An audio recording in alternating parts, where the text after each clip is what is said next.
isu kaitan antara DAP dan juga amanah, soalan yang mungkin dijangka oleh ramai orang. Saya nak cerita tentang, kalau kita balik sedikit tentang isu berkaitan dengan Dr. Zakir Naik. Pada September 2018, ketika itu kemuncak di mana Timbalan Ketua Menteri Pulau Pinang Ramasamy mengkritik Dr. Zakir Naik dan pemimpin-pemimpin Hindu dalam Pakatan Harapan mengkritik. Menteri Agama Dr. Mujahid pada ketika itu mengeluarkan kenyataan bahawa dakwah Zakir Naik yang mencaci agama lain tidak sesuai. Dakwah Zakir Naik yang mencaci agama lain tidak sesuai diamalkan di Malaysia. Baik, itu September 2018. Tetapi pada bulan Mac 2019, Dr. Mujahid berpandangan bahawa dakwah Dr. Zakir Naik adalah merupakan satu inspirasi dan semoga dakwahnya akan diperteguhkan. Saya nampak satu konteks, kerana pada bulan Mac ini dekat-dekat dengan tarikh pilihan raya kecil N27 rantau, jadi mesti memenangi undi orang Melayu. Jadi katakanlah dakwah Dr. Zakir Naik adalah satu inspirasi dan kita memperteguhkannya. Tetapi pada September 2018, saya melihat Menteri Agama pada ketika itu mengikut flow pemimpin Hindu DAP untuk turut sama mengkritik Dr. Zakir Naik. Saya nak tanya, di mana pendirian sebenar? Okey. Yang pertama, apa yang berlaku pada September 2018? Ketika itu saya masih sebagai pegawai tugas-tugas khas kepada Yang Berhormat Menteri Agama pada waktu itu, Dr. Mujahid. Saya masih berada di sana, di Putrajaya, saya sebagai pegawai tugas-tugas khas. Dan apa yang dikut oleh akhbar pada waktu itu adalah kenyataan yang disalahfahami daripada ucapan yang telah disampaikan oleh Dr. Mujahid dalam satu perasmian. Kalau tak salah ingatan saya, majlis itu berlaku di UKM, kalau tak salah ingatan saya. Dan setelah itu, Dr. Mujahid telah mengeluarkan satu kenyataan dan telah mengadakan kunjungan hormat kepada Dr. Zakir Naik dan telah mengadakan pertemuan dan sebagainya. Apa yang dimaksudkan oleh Dr. Mujahid pada waktu itu bukan berkaitan dengan konten dakwah Zakir Naik itu menjadi sebagai punca pada pecah belah, menghina agama lain, dan dia tidak merujuk kepada Dr. Zakir Naik, tetapi dia menyebut tentang realiti Malaysia. Dan kita tahu falsafah yang dibawa oleh Dr. Mujahid apabila beliau berada di Jabatan Perdana Menteri Hal Ehwal Agama, iaitu beliau menyebut tentang rahmatan lil alamin sebagai falsafah, maqasidus syariah sebagai aplikasi, dan kita mengharapkan output daripada kedua-dua yang digabung ini, kita akan melahirkan satu model Malaysia, model berfikir Malaysia, model berpolitik Malaysia dan sebagainya. Dan dia menyebut dalam konteks Malaysia.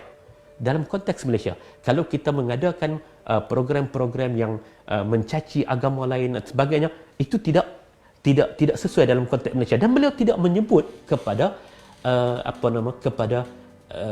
konten dakwah yang dibawa oleh Dr. Zakir Naik itu.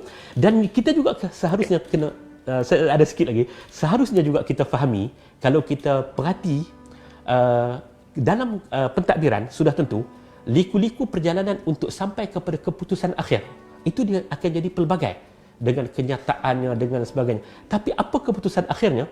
Keputusan akhirnya yang diluluskan oleh Kabinet Malaysia di bawah Pakatan Harapan pada waktu itu ialah dengan meneruskan dan memberikan status meneruskan kedudukan dan keberadaan Dr. Zakir Naik di Malaysia dengan status quo-nya, dan memberikan ruang kepadanya untuk menyampaikan dakwahnya dalam kawalan dan dalam etika-etika yang tertentu. Itu yang disebut dalam akhirnya keputusan kabinet. Dan Dr. Zakir Naik masih berada di Malaysia. Dr. Zakir Naik tidak dihalau.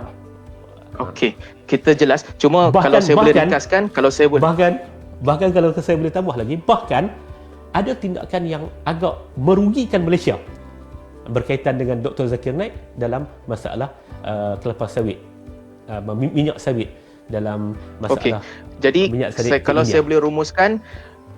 saya boleh rumuskan, Dr. Mujahid tidaklah mengkritik langsung Dr. Zakir Naik, tetapi beliau membiarkan, artinya beliau cakap secara umum dakwah itu tak sesuai di Malaysia, tapi beliau membenarkan kenyataan beliau disalahfahami, dijadikan kenyataan untuk menyokong DAP, sehingga bulan Mac 2019 baru beliau berjumpa dengan Dr. Zakir Naik untuk membetulkan keadaan seminggu sebelum penamaan calon di rantau. Betul? Kenyataan Dr. Mujahid keluar seminggu selepas kenyataan, saya tak tahu pasti beberapa hari setelah berlakunya kenyataan terhadap Dr. Zakir Naik, yang dikatakan Dr. Mujahid menyatakan dakwah Zakir Naik tidak sesuai di Malaysia. Ya, dan beliau membiarkan kenyataan itu difahami bahawa beliau menentang Dr. Zakir Naik, menentang kewujudan dakwah Dr. Zakir Naik tanpa membetulkannya, melainkan seminggu sebelum pilihan raya rantau, betul? Tidak. Di mana beliau berjumpa dengan Dr. Zakir Naik dan memberikan kenyataan jelas bahawa dakwahnya adalah satu inspirasi dan kita harap diperteguhkan. Betul? Beliau membetulkan perjumpaan itu berlaku pada bulan Mac. Beliau membetulkan kenyataannya setelah beberapa hari kenyataan itu disalah lapor oleh pihak media. Beberapa hari. Okey, kita boleh cek. Kita boleh cek balik fakta berkaitan dengan itu sebab ketika itu banyak isu yang berlaku. Saya tidak ada tarikhnya. Tetapi yang setepatnya, kerana waktu itu kenyataan itu keluar ketika saya masih berada di tingkat 9 pejabat JAKIM. Waktunya saya masih bertugas di sana. Pada bulan 3 saya sudah tidak bertugas di yayasan, sudah tidak bertugas di pejabat menteri. Jadi itu satu perkara yang saya ingat secara pasti. Sebab yang rekod ada pada saya, perjumpaan Dr. Mujahid dan Dr. Zakir Naik berlaku pada bulan 3 dan ketika itu Dr. Mujahid mengucapkan dakwah beliau adalah satu inspirasi dan dia berharap bahawa dakwah beliau diperteguhkan, dan kebetulan perjumpaan itu berlaku 1 minggu sebelum penamaan calon di N27 rantau, di mana 54% daripada pengundi adalah Melayu. Okey, kita tinggalkan isu tu. Pertemuan tu boleh jadi Ustaz Salman, tapi kenyataannya itu sudah awal. Pertemuan tu boleh jadi betul sebab dia berlaku September, Oktober tu Dr. Mujahid ke Bosnia dan sebagainya. Pertemuan dia itu memang pada bulan 3 2019. Itu saya pasti. Cantik. Kita boleh teruskan kepada bab seterusnya. Saya nak sambung satu lagi bab. Isu yang besar juga tentang kuil Sri Maha Mariamah. Ada pertembungan antara pemimpin kuil, ada serangan daripada beberapa pemuda Melayu. Pemimpin kuil sebahagiannya dah ambil duit 1 juta, patutnya pilih untuk keluar. Sebahagian yang lain pilih untuk stay di situ, kumpulan yang tak dapat duit untuk stay di situ. Pada 25 hari bulan berlaku insiden kuil. Pada 26 hari bulan November 2018, kumpulan menteri-menteri India di Malaysia, Waita Murty, Gobindio, Xavier Kulasegaran dan Sivarasa buat kenyataan terbuka untuk mengkritik tindakan pihak polis. 26 hari bulan. 27 hari bulan berlaku insiden di mana Allahyarham saudara Adib diserang di kuil itu sehingga akhirnya menyebabkan kematian beliau rahimahullah. 28 November, sehari selepas itu, 28 November. Sebelum itu kita melihat kenyataan-kenyataan yang sangat mencurigakan daripada pemimpin-pemimpin kuil. Jumpa sijil silat di situ. Pemimpin kuil buat kenyataan kata sebenarnya arwah Adib ni dilanggar oleh kereta bomba. Kami tahan kereta bomba supaya jangan langgar. Yang mana kenyataan ini bercanggah dengan keputusan rasmi inquest yang diketuakan ketika itu. Soalan saya, sehari selepas kes itu pada 28 November, Dr. Mujahid pergi jumpa pemimpin kuil, selesai masalah, tangkap gambar, angkat tangan. Apa yang berlaku ni Ustaz? Cuba cerita sikit. Saya yang pertamanya sebab namanya pun perbincangan kritis. Perbincangan kritis kan. Antara kesilapan yang berlaku kepada kami pada waktu itu, sampai semua perkara yang berkaitan dengan umat Islam di Malaysia dilunggukkan kepada bahagian Hal Ehwal Islam ataupun bahagian Islam Jabatan Perdana Menteri, kan? Itu satu perkara.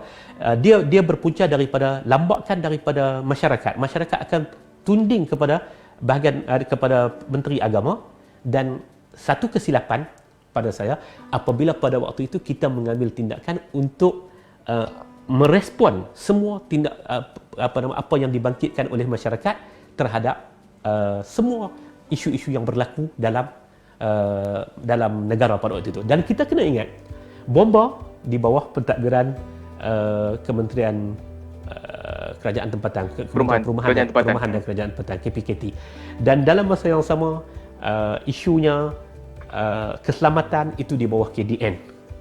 Yang betul-betul kalau boleh ada sipi-sipi sikit adalah kerana Allahyarham Adib adalah orang Melayu, orang Islam, dan peristiwa itu berlaku di kuil. ataupun yang berdekatan dengan kuil dan ada kaitan dengan kuil dan sebagainya.